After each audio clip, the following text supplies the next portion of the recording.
So you plan to retire around age 62. You've got $1.8 million saved, and you're wondering, how much can you spend and make the money last?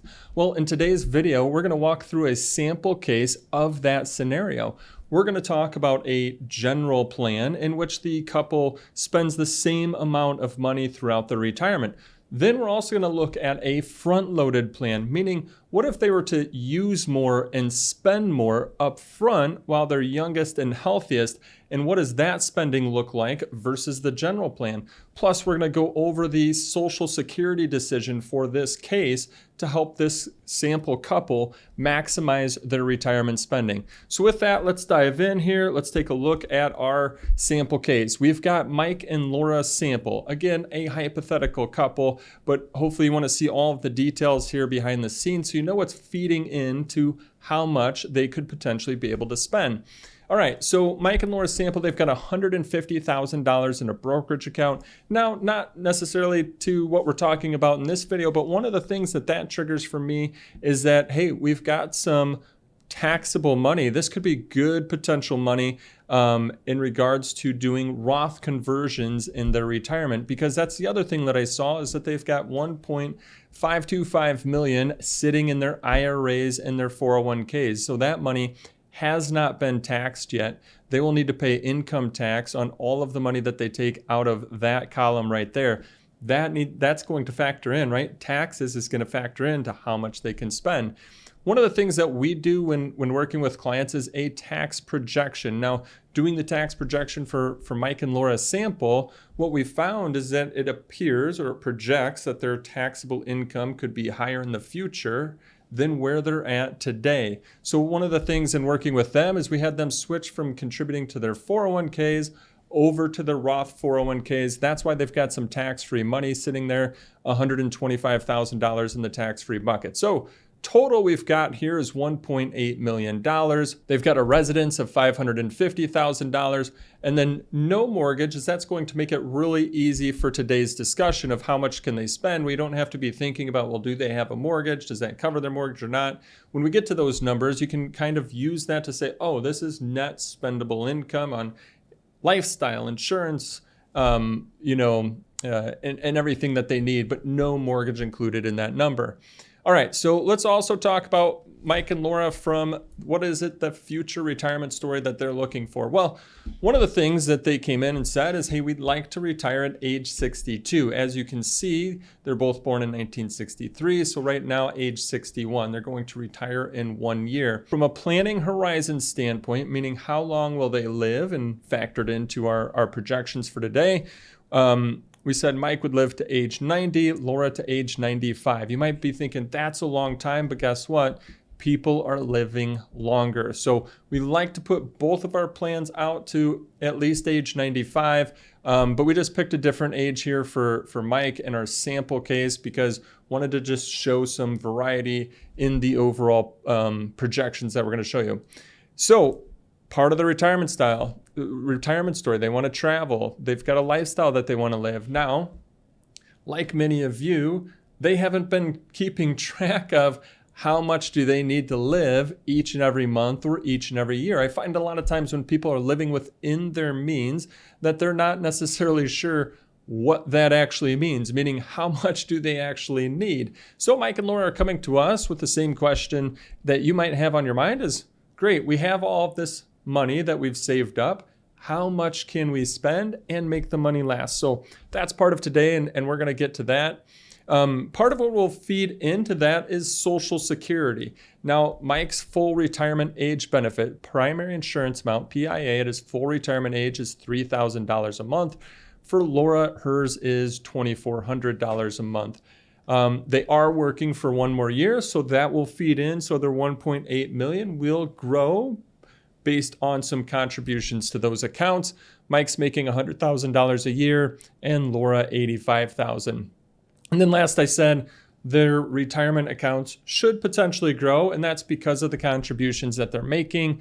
And Mike's contributing 15% with a match by his employer, and Laura's contributing 8%. As I mentioned earlier, based on the tax projection, they had switched over to the Roth 401k, may or may not be right for everyone. Again, it's based on where your taxable income would be in your future versus today. But both switched over to the Roth 401k. So Laura's also putting her money there, and she's putting 8%. Again, just going to be for that year from 61 to 62, but want you to be aware of everything that's feeding in. Now, one thing that I didn't talk about as I was mentioning this, when I went over their assets, their brokerage accounts, their IRAs, 401ks were at a 70% equity, 30% fixed income mix. And then their Roth IRAs, Roth 401ks were actually at a 100% equity mix. Why would we do that? Well, that's really what we want to call is asset location. And if you think about it, the Roth money, that's all tax-free money.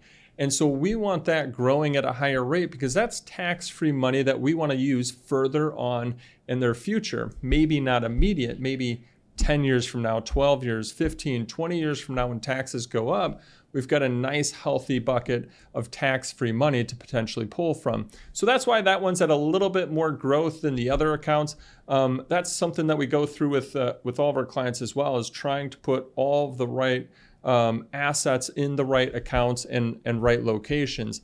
Okay, with that, let's now take a look at what their cash flow would look at like based on those sample total financial health statements that I showed you there. So if we switch now over to their cash flow statement. So cash flow statement, on the left-hand side here, we have cash inflows. And on the right-hand side, we have cash outflows. As you can see here, we've got Mike and Laura sample working for one more year, 2024. So we've got their salaries coming in and expenses going out. And I'll talk about that in a second. I've pre-programmed something in here that we know will work in regards to their situation. And that's what we're going to get to, right? How much can they spend and make the money last?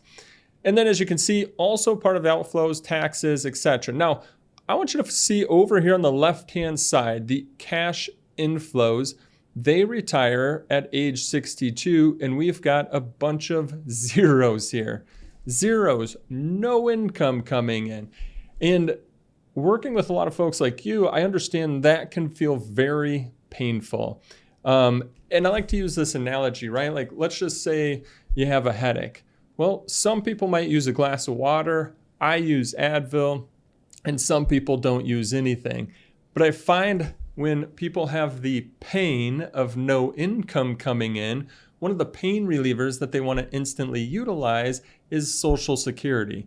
But that's not necessarily always the right decision when it comes to pain relievers for no income coming in. And maybe what could actually be more beneficial to you in your scenario is taking withdrawals from your retirement savings. So I want to show you Social Security when it comes to Mike and Laura's sample and why we had worked with them to make this decision of delaying Social Security until a later date. So we're going to go through that. Then we're going to come back to the cash flows and get right into how much they could spend on a general plan where they spend the same amount throughout the retirement.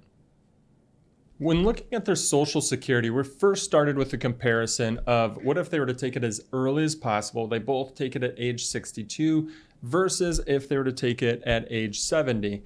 And if you take a look at the chart here in regards to Social Security, you'll see, again, as early as possible versus age 70. And what the chart is saying is based on both of them living to 90 and 95, if they were to take it as early as possible, they would get $941,961 less as if they were to file at age 70, meaning taking it as early as possible. And if they live to those ages, they'd basically be leaving $941,000 on the table, meaning if they were to wait, it would be in their best interest. So the other thing then that we looked at is what is called when is the break-even age, meaning what age do they need to live past to say, okay, this is a good Social Security decision. And so you can see here we've got two lines. I'll call it purple line is saying how much they would collect over their lifetime if they're to collect at age 62.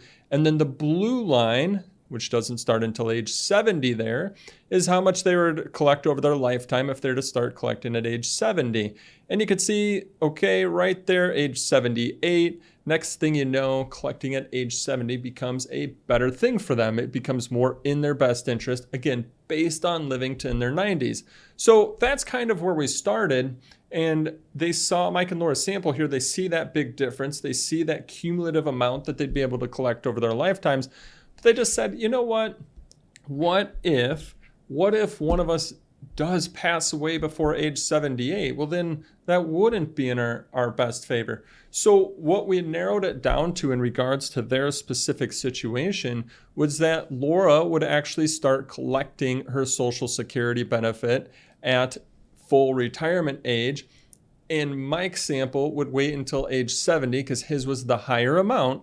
He would wait until age 70 to start collecting at that age. And so you can see now, here's the break-even point for that, or the difference. So the current strategy, meaning if Laura starts at full retirement age, Mike starts at age 70, versus if they were both to wait till age 70. And then take a look now, the difference between the cumulative amount becomes really small, really narrow. So this was a good kind of middle grounds where they felt, hey, this was good for them because they're getting in what they thought was kind of maybe the best of both worlds in this situation. So that's the decision of when they decided to take Social Security. Laura at full retirement age, Mike at age 70. So back to our cash flow screen, I want to walk you through some things that are commonly forgotten but really important and included in the plan here. As we talked, on the left-hand side is our cash inflows. So we've got the income inflows, Laura, Social Security at full retirement age, then Mike's sample taking at age 70. Over here in the cash outflows, one of the things that's commonly forgotten when people are looking and understanding how much can I spend, well, as we had mentioned, with over $1.5 million in their IRAs and 401ks, they're going to have quite the tax bills throughout the retirement. So as you can see here in the cash outflows under the tax payment section, this is something that we've factored into their plan. How much will they have to pay in federal taxes? And potentially, depending on which state you live in, you might have to pay state taxes as well. So we need to factor that into the plan. Now, if you think about it, the more that we reduce the tax payment, the more that we can increase their spending. But I want you to know, when we do talk about the number of how much they can spend and make it last, taxes is a whole separate number. So we've already factored that in. So the number that we show you that they can spend means that's after tax. That's a number after taxes have been factored in. That number, of course, would be bigger if we can reduce the taxes. That's why tax planning and tax projections become so important and crucial to your overall retirement plan.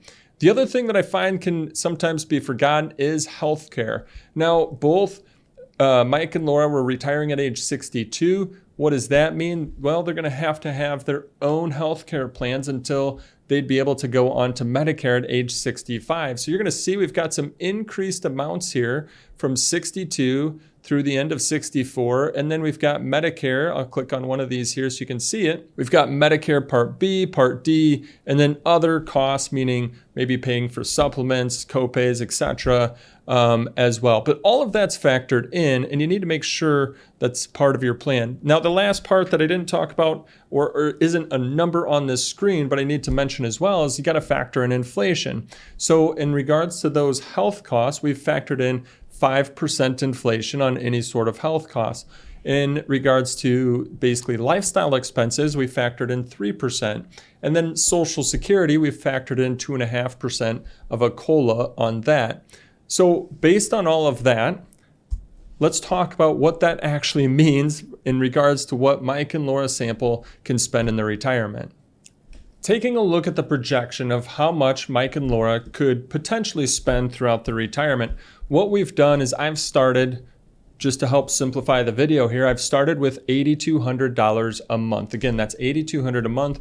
And what that means, hopefully in terms for you, is they've got Social Security coming in, they've got retirement withdrawals coming in, going out is taxes, going out is healthcare, going out is Medicare. So with all that coming in and those things going out, after all of those things go out, how much of net spend, I like to call it net spendable income, would they potentially have?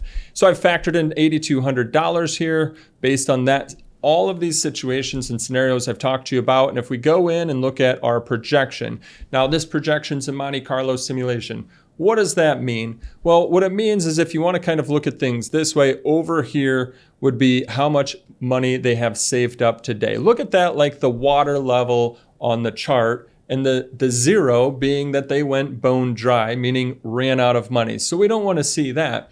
And what it's doing is it's going through lots and lots of calculations, and that top part of the graph is to say, hey, here's what would happen if we had really good economic conditions or market conditions. The bottom is poor conditions, and the middle is right in the middle of all of the different calculations. And so in the background, it's saying, okay, well, here's the money that's coming in from Social Security. Here's the withdrawals that we're taking out to make that $8,200 a month happen. And then based on that, will the money last? Well, looking at the chart, it projects out that the money would last potentially like kind of almost hold even in regards to the principal of their accounts. Now, one thing that hasn't been factored into this $8,200 a month is what if there were potential long-term care costs down the road? So they could use that $8,200 a month to help pay for long-term care, like long-term care insurance. Or they could look at this and say, hey, if we're going to have this much money potentially left, down the road, well, that then would cover our potential long-term care costs. So a few different ways to look at it. Now you might look at this and say, hey, that's great holding, trying to maintain principal balance, but maybe that's not your goal. You want to spend as much as possible, and you're in a very similar situation to Mike and Laura's sample here. So let's just go and let's just take a look to see if this was $9,000 a month of spending, again, versus the $8,200. Well, as you can see, now all of a sudden the light blue starts to cross that bone dry line around age 85. So could there be some times where adjustments have to be made with this kind of spending? Yeah, there could be, and you'd have to, continue to look at the projections in the map to be able to understand that. But otherwise it says, hey, middle of the road calculations could potentially squeak out with, spending $9,000 a month. Now, this was just to say, hey, what if they spent the same amount throughout the retirement and everything stayed the same? But what if, in working with a lot of people just like you, what I've found is a lot of times people want to enjoy their retirement savings while they're young and healthy. That's when they want to do all the activities. That's when they want to do all the trips and the traveling and all of those exciting things. So what if that was the case? And this is what I call front loading the plan, or I should say front loading the spending in the plan while you're youngest and healthiest. For example, here we've plugged in travel and activities. Now in our last sample or projection, it was at $0, meaning they were just spending constantly throughout the retirement. But what if we put in here, and I want to show you behind the scenes a little bit, travel and activities through Mike's age 75. He said, let's spend as much as we can through age 75. At that point in time, we understand that we might have to then reduce our spending just to our normal lifestyle expenses. So each and every year, let's put an amount out there that we'd like to spend. And so let's say here they said, okay, we want to do $35,000 a year. Now, we do recognize, though, that our baseline expenses might change because of that, because we're going to do some, again, front loading of the plan.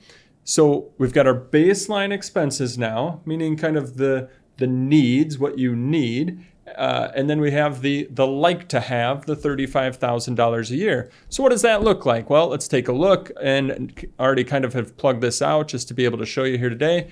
And this is very similar to what we're showing as maintaining principal balance. Now, it's just a projection. So you might have to make some adjustments, may or may not work, all depends on market conditions. However, it's a different approach. The approach of understanding what are your, I like to call it baseline expenses, meaning your needed lifestyle expenses, and then how do we rearrange things to say, hey, while we're youngest and healthiest, let's now spend more up front. And this is why it becomes really important to understand what is the purpose of your money? What is the purpose of your retirement? And then based on that purpose, are there things that you would like to do up front in retirement, things that you'd like to do in the middle of your retirement, things that you'd like to be prepared for at the end of your retirement? And based on all of those things, let's build a plan that is looking at different sections of ages. I find that those early on years are the go-go years, and then those later on years are maybe the slow-go or no-go years where you're not going out as much as you would have in your 50s, 60s, or 70s. So build a plan around that. As you can see, it might lead to some more upfront spending and enjoyment of your money because you know then that you're not going to spend it as much later on. Now, these were just projections for a hypothetical couple. However, you might be able to spend more than this, or you might have to spend less than this. And it's all because of whatever age you choose to retire, when you decide to take Social Security, what you're doing in regards to taxes, how much you've saved, or what accounts your money is saved in, which will say how much you're going to pay in taxes. So if you're wondering how much you can spend, when you can retire, how to reduce the taxes on your IRAs and 401ks so that way you can spend more, we can help you with that. And we just start with a 20-minute introductory phone call. You can go to lifemoneyshow.com and click on the Work With Us tab to schedule that phone call. I hope that you've enjoyed this video. You found it to be of value and benefit. If so, subscribe to our YouTube channel as we're coming out with new videos each and every week on retirement topics just like this, as well as how to help reduce the taxes on your IRAs and 401ks, how to help maximize your Social Security, and other retirement topics. So subscribe to the YouTube channel, and I look forward to our next video to help you maximize your retirement story. Thanks, and have a great day.